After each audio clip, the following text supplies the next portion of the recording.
Halo,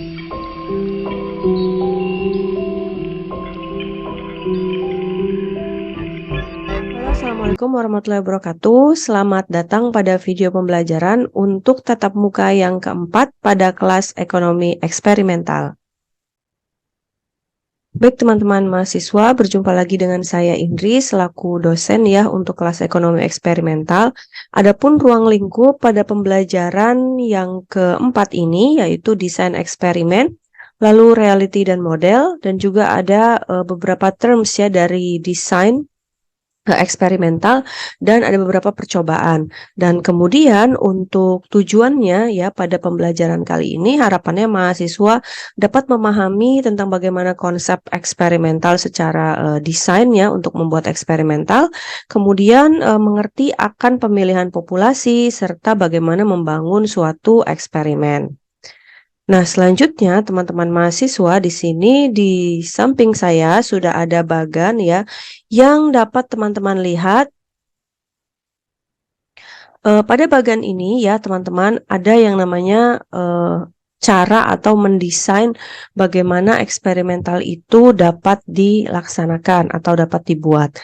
Nah, di sini ketika teman-teman menemukan suatu permasalahan ya dalam kehidupan mungkin atau mungkin mau di dalam kebijakan ekonomi atau kebijakan dalam pendidikan atau mungkin permasalahan-permasalahan lingkungan, ini bisa diterapkan. Di sini ada latar belakang. Nah, latar belakang inilah yang menjadi suatu permasalahan ya. Apa sih yang sebenarnya mau kita lakukan atau yang mau kita eksperimen? Nah, kemudian ketika kita akan melanjutkan ke tahap selanjutnya, eksperimen ini akan berbasis pada teori atau model. Jadi jenisnya ya kalau di dari pertemuan pertama sampai dengan pertemuan ketiga, bagaimana jenis eksperimen mau dibuat, apakah mau dibuat grup, atau mau dibuat random, atau mungkin mau dibuat repetition ya. Terus kita mau mengambil dari porsi berpikir secara rasional dan irasional, kita bedakan. Lalu ada juga hipotesis ya. Setelahnya ada hipotesis untuk hubungan kausal dan juga peubah. Kemudian bagaimana teman-teman dapat mengumpulkan data dan kemudian merancang percobaannya mau seperti apa ya, dan ini juga harus ditentukan objeknya ya, perlakuannya mau seperti apa, lalu lingkungannya mau siapa, dan bagaimana cara pengukurannya tadi. Nah, harapannya nanti akan terkolektif atau terkumpulkan data sehingga teman-teman bisa gunakan ya di dalam eksperimen, lalu dianalisis, dibandingkan, dan mendapatkan kesimpulan. Nah, di sini harapannya kesimpulan juga sesuai dengan teori atau mungkin model yang dibangun sejak awal. Saya kasih ilustrasi contoh ya teman-teman. Jadi kalau misalnya dalam lingkungan nih kita bilang ada permasalahan banjir ya, atau mungkin kenapa sih kok dalam suatu kompleks ya hanya ada beberapa kompleks tertentu yang arus airnya itu deras, kemudian terjadi penggenangan ya pada arus tersebut, sementara di komplek-komplek yang lain di mana tidak begitu padat penduduknya, keadaan airnya lancar-lancar saja ya, dan juga bersih ya kondisi airnya. Nah, ternyata di sini kita ingin bangun suatu model bahwa kita akan melakukan sebuah eksperimen, misal ya, apakah memang dari jarak tempat tinggal, lalu sistem pembuangan sampah, atau bagaimana sistem kerja bakti dalam suatu lingkungan ini dapat mempengaruhi kondisi ya, aliran air pada suatu wilayah. Anggaplah tadi dari kompleks atau tadi dari perumahan. Kemudian sudah hipotesis yang kita bangun, kita akan melihat bahwa mungkin kita mau gunain yang random. Kita akan melihat orang-orang mana aja sih yang sebenarnya dia mau membuang sampah sesuai pada tempatnya ya, dan mana yang kiranya acuh tak acuh. Atau mungkin mana saja orang-orang yang rajin dalam beraktivitas ya untuk kerja bakti, atau mungkin membersihkan lingkungan di sekitaran rumah ya tanpa ada agenda kerja bakti dari RT atau mungkin RW. Nah, kemudian kita akan lihat, kita akan mengumpulkan data, rancangan percobaan, harapannya mau seperti apa ya tadi dari hipotesis, lalu perlakuannya mau bagaimana terhadap orang-orang yang mau kita amati, apakah mau setiap hari atau setiap minggu. Nah, tadi lingkungannya lingkungan tempat tinggal ya yang kita teliti, lalu skala pengukurannya itu Apakah mau kita menggunakan grup atau individu rumah tangga, lalu rentan waktunya mau berapa lama ya, terus lalu apakah ada perilaku khusus ya atau perlakuan khusus ketika memang ada beberapa, rumah gitu misalnya kita bilang, "Oh kalau yang di kompleks A itu, di komplek yang A atau di gang yang A itu karena rumahnya lebih padat, kita kasih perilaku khusus berarti harusnya dia, konsentrasi untuk kerja baktinya itu harus jauh lebih padat gitu atau jauh lebih sering dibandingkan dengan misalnya yang ada di komplek B, C, D gitu ya. Nah, itulah tadi nanti akan terkolektif data, kemudian akan mendapatkan suatu penghasilan atau mungkin, dapat menghasilkan hasil gitu ya, bukti tadi dari, eksperimen percobaan untuk bersih-bersih lingkungan, lalu mengamati kondisi sampah di sekitar, apakah ini memberikan efek ya, atau dampak terhadap kebersihan lingkungan sehingga dapat, mengurangi banjir tersebut ya. Oke, lanjut untuk jenis dari, rancangan eksperimen. Di sini rancangan eksperimen banyak ya teman-teman, tapi apa sih sebenarnya pengertian dari rancangan eksperimen sendiri? Nah, rancangan eksperimen merupakan bagian integral dari rancangan perlakuan. Jadi tadi mau dibikin, eee perilaku khusus atau tidak, lalu ada lingkungannya mau yang seperti apa, lalu respon, orang yang mau kita teliti itu bagaimana ya, jadi nanti ada skala pengukuran. Nah, di sini ada beberapa treatment-nya ya, bagaimana untuk kita, membuat suatu rancangan eksperimen. Yang pertama adalah treatment design. Disebutkan treatment design ya, ketika di sini berkaitan dengan bagaimana perawatan yang dibentuk. Treatment dapat terdiri dari suatu faktor atau dapat dibentuk dari kombinasi beberapa faktor. Susunan kombinasi treatment tergantung pada fokus penelitian. Misalnya di sini pengaruh denominasi terhadap pengeluaran bergantung pada faktor harga barang. Jadi misalnya di sini dikategorikan ketika ada peningkatan ya dari suatu harga barang, maka biasanya konsumen itu enggan untuk membeli dalam jumlah yang banyak. Nah, jadi nanti akan diurutkan dari harga barang yang sering mengalami kenaikan dan harga barang yang dikategorikan relatif stabil. Lalu nanti akan dilihat dari desain yang sudah dibuat mau seperti apa para konsumen itu tertarik untuk melakukan pembelian. Nah, untuk environmental design ya atau bagaimana mendesain lingkungan, di sini, desain yang berkaitan dengan bagaimana perilaku tersebut ditempatkan pada unit eksperimen atau subjeknya itu mau seperti apa ya dari lingkungan. Tadi kalau dicontohin yang pertama ilustrasinya adalah, lingkungan rumah ya. Terus adanya penempatan ya dapat dilakukan secara acak tanpa batas yang disebut dengan rancangan acak lengkap. Kita kalau di minggu kemarin udah mengenal yang namanya metode random. Nah, namun jika setiap pengulangan atau menggunakan repetition yang menggunakan subjek percobaan yang sama karena keterbatasan jumlah percobaan, maka setiap pengulangan sebaiknya dilakukan pengacakan pemilihan kombinasi perilakuan untuk masing-masing percobaan. Jadi misalnya tadi, dalam satu komplek, perumahan ya, hanya terdapat 4 gang ya, kita bilangnya, dibagi satu komplek itu 4 lingkungan ya. Nah, untuk yang A ternyata banyak sekali penduduknya atau banyak sekali, penghuninya karena mungkin dekat dengan fasilitas umum ya, ada minimarket, ada taman, ada kolam renang, ada fasilitas olahraga dan lain-lain. Kita cuman mau, mengkategorikan, 4 lingkungan tadi untuk bagaimana menjaga kesehatan lingkungan ya, supaya tidak terjadinya banjir. Nah, jika memang terbatas jumlah, orangnya, mungkin hanya kurang dari 100 penghuni ya dalam satu komplek tadi, berarti kalau misalnya dilakukan pengulangan, ya boleh aja, tapi mungkin bisa dilakukan pengulangan tidak harus dari komplek yang A. Bisa aja nanti mau dimulai dari komplek yang D buat di waktu percobaan berikutnya, atau mungkin mau diulang dari komplek yang B, ya itu bisa aja karena tadi kalau memang harus ada repetition dan memang orangnya cuma sedikit ya, tolong dilakukan, pengacakan juga gitu. Jadi ini sebenarnya bisa menggabungkan ya antara random dan juga repetition. Nah, lalu yang ketiga adanya measurement atau mungkin respon ya dari suatu desain. Ketika tadi sudah diterapkan terhadap, orang-orang yang memang tinggal pada komplek tersebut, nah kemudian, bagaimana rancangan itu bisa terbuat gitu ya. Nah, rancangan yang berkaitan dengan tanggapan yang diukur atau diamati dari data yang dikumpulkan untuk dianalisis tujuannya. Lalu, untuk membuat suatu percobaan diamati dari suatu percobaan yang dipelajari dari suatu kombinasi perilaku. Tadi, kita mau ngamatin misalnya siapa sih yang buang sampah, sesuai pada tempatnya, dan kapan sih mereka waktunya kerja bakti. Nah, itu kan termasuk perilaku ya, dari respon tentang bagaimana diberlakukan atau ditetapkan peraturan untuk bersih-bersih. Lalu, seberapa penting ya, why we develop experimental design? Dari pertemuan awal sudah saya sampaikan bahwa memang eksperimental ini atau mungkin, kita bilangnya behavior ya, ini sangat berkaitan dengan perilaku sehari-hari. Di mana kalau misalnya kita sangat amati apa yang kita lakukan dalam mengkonsumsi suatu barang, ini sangat berkaitan ya dengan teori-teori yang kita pelajari sampai dengan sekarang. Nah, kalau misalnya tanpa adanya eksperimen, tanpa adanya perilaku juga ya di dalam kita menyampaikan atau kita mendesain suatu percobaan, maka hasilnya akan bias. Masih ingat ya teman-teman di pertemuan yang lalu, bias itu berarti kan banyak kondisi-kondisi yang uncertainty.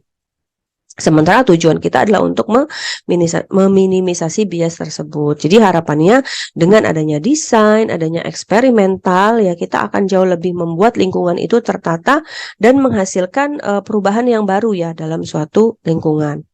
Nah, biasanya memang eksperimental ini hanya meninjau 2 atau 3 faktor saja untuk pengendalian.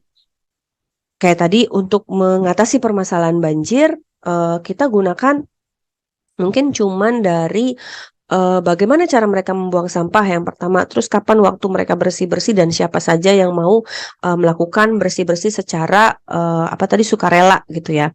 Dan dianggap faktor-faktor lain itu tetap gitu. Jadi tidak mempengaruhi apa yang kita lakukan saat ini gitu ya. Nah, beberapa terms atau mungkin waktu-waktu tertentu untuk melakukan experimental design. Kita bisa melihat siapa sih pelaku yang mau kita jadikan objek dalam eksperimental tersebut. Lalu kemudian bagaimana treatment, aturannya. Apakah memang yang sudah diterapkan ya dalam lingkungan tadi konteksnya karena kita menggunakan case-nya adalah banjir, bagaimana tadi caranya ketika kita membuat suatu treatment atau mungkin aturan yang sudah dilakukan, ada respon, ada timbal balik dari orang-orang atau dari pelaku yang sudah kita pilih sebagai objek dalam eksperimental tersebut. Kalau memangnya no respon, ya berarti memang enggak bisa dijadikan objek karena mungkin apatis dan atau mungkin treatment dan disampaikan aturan-aturannya yang harus diperbaiki juga. Lalu ada beberapa faktor variabel bebas ya tadi yang mau kita ukur, misalnya dari waktu, pelaku, dan jenis tempat ya bisa aja. Nah, ini harus lebih bersifat disampaikan kuantitatif atau kualitatif. Dan ada standar pengukuran bagaimana kita mengadjust seorang tersebut, kita katakan rajin, kita katakan dia peduli ya dengan lingkungan, itu apa faktor ukurannya. Tentunya nanti akan teman-teman buat di standar pengukuran, bisa pakai kuesioner ya tadi, bagaimana supaya si eksperimental itu terkategorikan jalan gitu kan eksperimentalnya.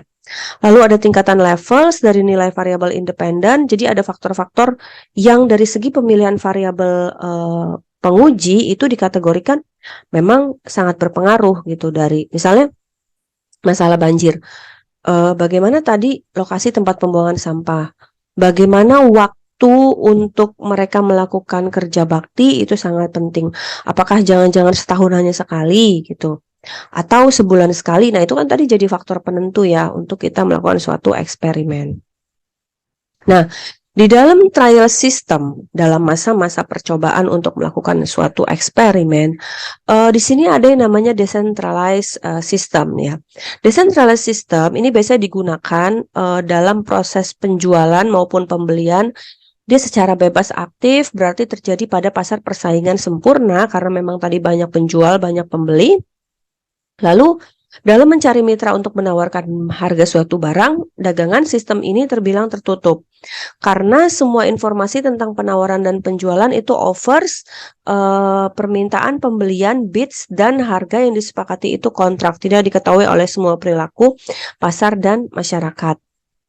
Walaupun dia sifatnya pasar persaingan sempurna, tapi ternyata, untuk informasi ini tidak diizinkan terbuka ya. Jadi misalnya, kalau kita kategorikan kita mau berbelanja ya, kan kita nggak boleh bilang bahwa, "Oh, kalau saya beli di toko A itu harganya jauh lebih murah loh, dari toko yang B," gitu. Kita kan nggak boleh menceritakan itu kepada penjual yang ada di toko B. Atau mungkin kita mau bilang, "Oh, saya lebih baik beli aja di toko C yang lebih jauh gitu, lokasinya dari rumah, karena memang, harganya setengah jauh lebih murah," gitu. Nah, ada beberapa peraturan-peraturan harga yang memang tidak boleh diketahui, oleh sesama penjual gitu. Jadi cukup dari penjual dan pembelinya saja. Nah, kalau, sistemnya lelang ya, ini untuk percobaan penjualan ya, lebih tepatnya saya bilang trial system ini belum bisa kita, kategorikan untuk yang lingkungan. Ya sekalipun bisa pasti pasti, kalau menurut saya ada beberapa ketidakcocokan ya. Jadi kalau trial system ini biasa dipercobakan untuk, transaksi-transaksi penjualan dan pembelian. Nah, untuk sistem lelang di sini sudah ada 2 arah informasi yang penjual dan beli sama-sama tahu dan bagaimana mereka menawar jenis barang apa yang mau mereka inginkan gitu ya, sama seperti sistem pelelangannya. Nah, kemudian sistem transaksi, post offer adalah sistem transaksi yang banyak dijumpai pada sektor bisnis retail ya, untuk pedagang-pedagang kecil dan juga industri di mana harga yang telah ditetapkan oleh penjual kemudian ditawarkan kepada pembeli, dan pembeli tinggal memilih harga barang yang diinginkan sesuai dengan budgetnya. Jadi, kalau ini yang real dari pasar persaingan sempurna karena dia lebih sangat terbuka. Jadi label harga itu bisa diketahui oleh, antar sesama penjual. Nah, kemudian kita masuk kepada kuis ya teman-teman. Bagaimana kita bisa membangun environmental design di dalam lingkungan, sehari-hari? Mau itu terhadap permasalahan politik, ekonomi, atau mungkin tadi mau membangunnya menggunakan trial system. Percobaan-percobaan yang mau kita lakukan dalam transaksi sehari-hari ya. Jadi karena kita tahu bahwa sifatnya, eksperimental ini sangat berkaitan dengan human behavior, sehingga tidak ada batasan ya, tentang bagaimana kita menerapkan dari konsep eksperimental ini sendiri. Nah, ini adalah referensi yang teman-teman bisa baca secara lebih jelas, di mana, penjelasan saya ya, saya, berikan hanya sekilas dan kita ketika ingin berdiskusi tentunya harus memahami terlebih dahulu dari materi-materi yang sudah tadi disampaikan. Sehingga saya sarankan teman-teman untuk jauh lebih banyak membaca. Baik teman-teman mahasiswa, untuk kesimpulan dari pembelajaran ya tatap muka yang keempat ini, tadi sudah kita ketahui dari awal sudah saya tampilkan bagan ya untuk melihat bagaimana sih rancangan atau mungkin eksperimental design yang bisa kita terapkan. Dan awal mula dari permasalahan, latar belakang dulu ya, latar belakang, lalu kepada masalah yang ingin diteliti, lalu ada teorinya mau seperti apa ya, dan bagaimana perilaku-perilaku itu dapat mengarah kepada, tujuan ya dari melakukan eksperimental. Dan kemudian, pentingnya untuk melihat dari pelaku, treatment ya, apakah memang cocok, dan kita juga harus melakukan pengkajian dari treatment-treatment yang mau kita lakukan untuk eksperimental. Sebagaimana tadi contoh kasus yang sudah saya sampaikan tentang lingkungan yang terkena banjir, bagaimana kita menciptakan awareness masyarakat ya, menggunakan eksperimen ketika memang sadar bahwa lingkungan rumahnya itu adalah rawan banjir. Ada beberapa kompleks yang komplek ya, yang banyak penduduknya dan, alhasil harus kita jadikan bahan ya untuk kita, teliti bagaimana sih eksperimental yang bisa kita lakukan ya pada komplek tersebut atau lingkungan rumah lah kita bilang. Dan bagaimana sifat mereka, menanggapi dari peraturan kerja bakti untuk membuang sampah pada tempatnya, waktu pembuangan sampah, dan lain-lainnya. Karena ini sangat berpengaruh terhadap hasil tadi pengurangan dari, permasalahan banjir ya yang kita harapkan teman-teman. Baik, saya rasa cukup untuk video pembelajaran pada tatap muka yang keempat. Semoga mudah untuk dipahami dan jangan sungkan untuk bertanya baik di kolom komentar maupun di kelas. Terima kasih telah menyaksikan video pembelajaran ini. Saya akhiri. Wassalamualaikum warahmatullahi wabarakatuh. Jangan lupa like dan juga subscribe.